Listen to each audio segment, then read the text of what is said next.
Hey y'all, it's Sean. Welcome back to my channel. Don't forget to like, comment, subscribe. You always catch the vibes, turn on that post notifications that way you be notified. Every time it's a pickety post, child. Yeah, that's my feelings, thousands people. That's a whole nother story. Welcome back to Con's Cookie Podcast. It's a girl. Okay, so today we are back for another episode of Healing 101. So I have really been taking the time to kind of just like sit back and reflect. I had a lot going on with my life and in my life in regards to the restaurant and the hospital and everything. And I really just needed a moment to do nothing, to just take a step back away from everything, away from appointments and people and just everything, just kind of spending some time by myself alone with my feelings because I really, really, really needed it. I was at such a low point in life that I truly feel like giving up, and I was just like, something's got to change. Like, I have to do something. And, you know, I got up and went to a place I've never been, and just allowed myself to do just that. Just literally sit in my feelings. No pun intended with the fact that I'm still in a wheelchair. But really just, be with my feelings and allowing myself to feel everything, to feel the anger, to feel the sadness. And, because um, I was feeling all that stuff, I did take a step back. So I wasn't necessarily feeling those feelings and posting about it. I was feeling those feelings and truly just feeling those feelings. And then, like, kind of understanding, like, how I felt about those feelings, if that makes sense. And I had saw something online that was saying how when you're at your like your sadness and your anger, you really confronted, or you confront all of your emotions, and that's kind of when you, I forget, I'm summarizing here, but indirectly that's kind of when you figure you out. And I agree with that. So, you know at a super duper low point, and I haven't ever dated someone while being at a low point like this. Most of my relationships, I've been, at the top of my career. I've been at the top of, my game. But being with somebody when you were feeling so low, um, it does make you take a different approach to life if you really want to.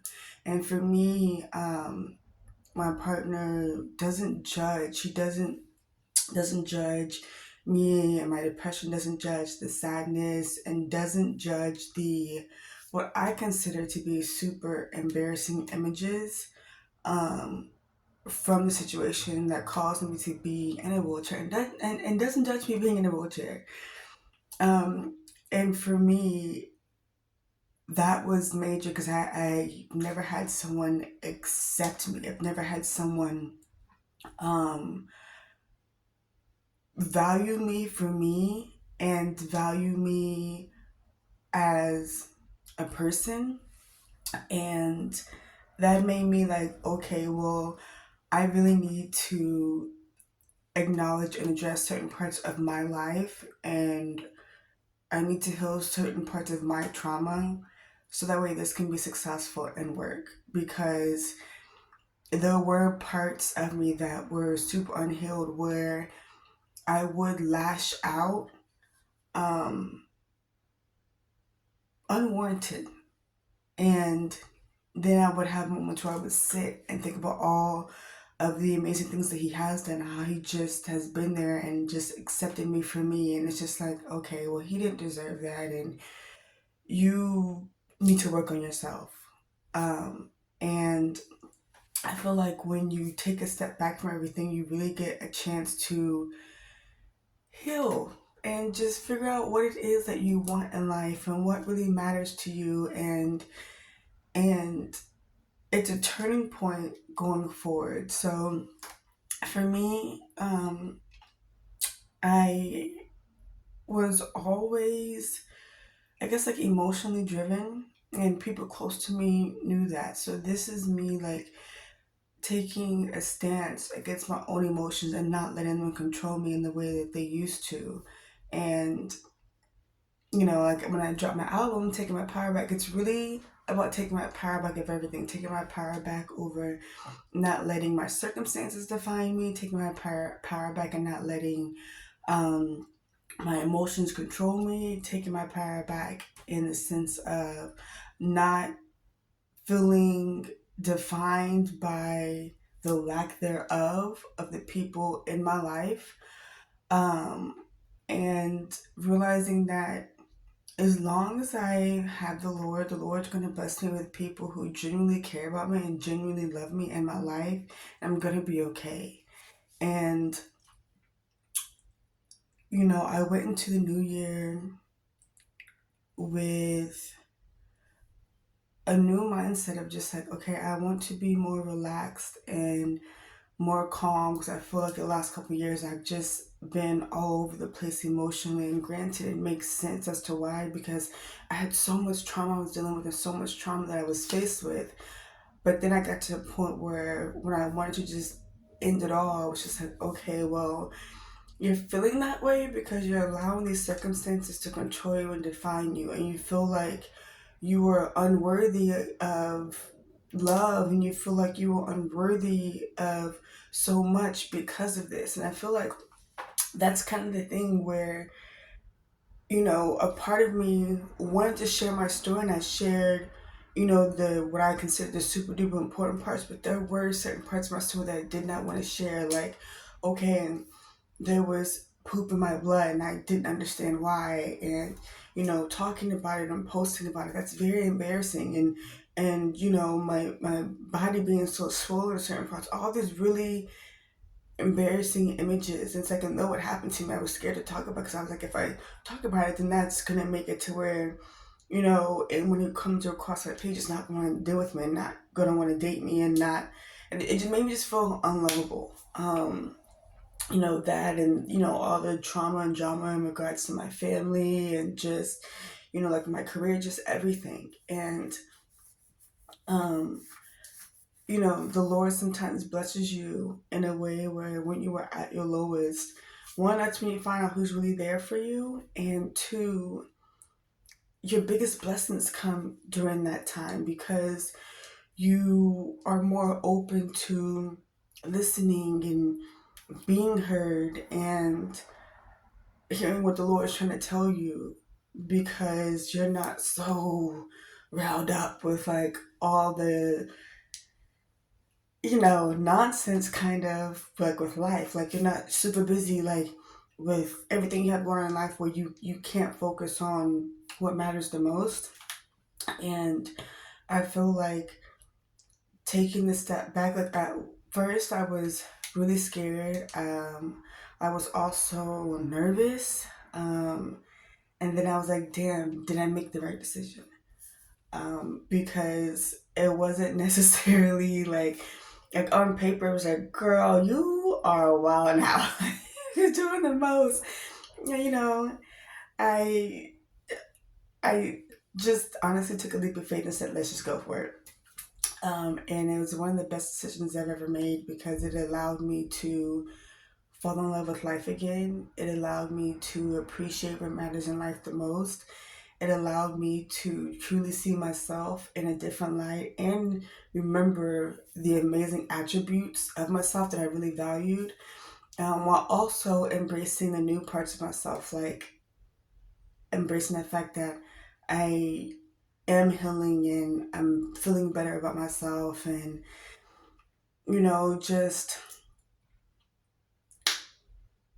I don't know, I just appreciate life a lot more. And it's just like, okay, I've done everything that I wanted to do, like, you know, get the podcast, drop the album, you know, holding people accountable. And now it's more about me. Or it's just like, even the music, it was about me, but the messages in the music was more about other people.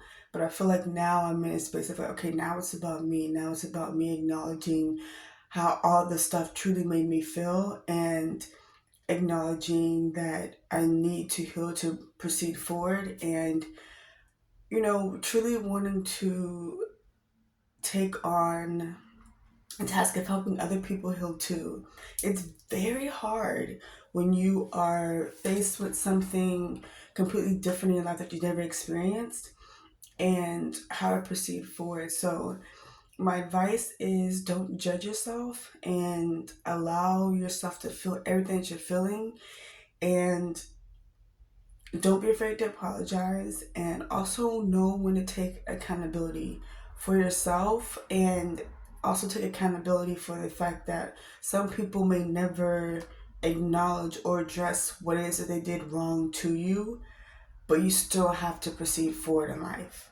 You cannot let the fact that some people won't acknowledge that control you, because that's what's been happening with stuff with my family. And situation with the hospital, the restaurant, is I feel like so many people hurt me and nobody was taking accountability for it, that I felt like just unheard, and it just would put me in just a space of rage because I was just trying to be heard so bad.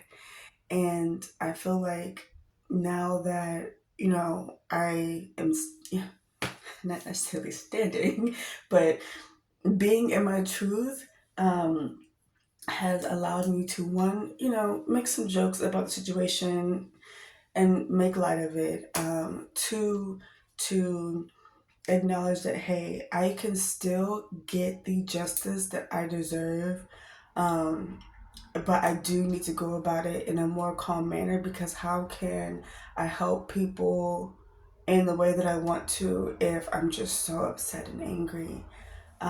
Three is truly taking the space to allow yourself to heal. Like, even though I'm recording this, it's like I allowed myself to embrace, like, hey, I'm not really working. And like, just allowing myself to like enjoy the holidays and enjoy the peace, and to truly just be okay, with knowing that everything is going to be okay. And that's truly what this video is about, is knowing that despite what you have going on in life, you're going to be okay. Just allow yourself to take a moment to step outside of your emotions and look at it from a point of like, okay, like if you were to, talking to a therapist, or if you were venting to a friend, look at it from that point, as if like you are the therapist to somebody else, or you are the friend that somebody's coming to vent to. And 9 out of 10, the first thing you're gonna tell that person to do, yourself, relax. And because I'm not a person who knows really how to relax, that's what I did. I allowed myself to truly just relax. And in relaxing, I have learned to calm down and find peace again. And it's allowed me to appreciate life and to appreciate different aspects of life so much. Because when you're on that quote unquote hamster wheel, you don't relax, and you get so worked up with everything. You get so worked up with work, you get so worked up with, your relationships, with its friendships or your partner, you get so worked up in, what's happening next, that it's hard to connect with yourself when you're in that space. So if you can truly learn how to relax, then you can learn how to go at life in a different way, and go at life with peace, even when you don't necessarily know what's next. And that is the key to life, is to go at everything you have with peace, because peace is something that you can't purchase. It's something that you really have to sit down and do the work on to achieve. Nobody can go and give you peace. It comes from prayer. It comes from connecting and staying connected with yourself. It comes from alone time. It comes from, acknowledging your emotions and your feelings, because as you age, like, you begin to change, and there's different versions of yourself. And if you don't take a step back to acknowledge the version you are currently in, then it's hard to appreciate who you are as a person, because you don't even know who you are as a person. So that's today's episode. Sorry that was a little long-winded. I love y'all. Don't forget to like, comment, subscribe, and I will see you all in the next one.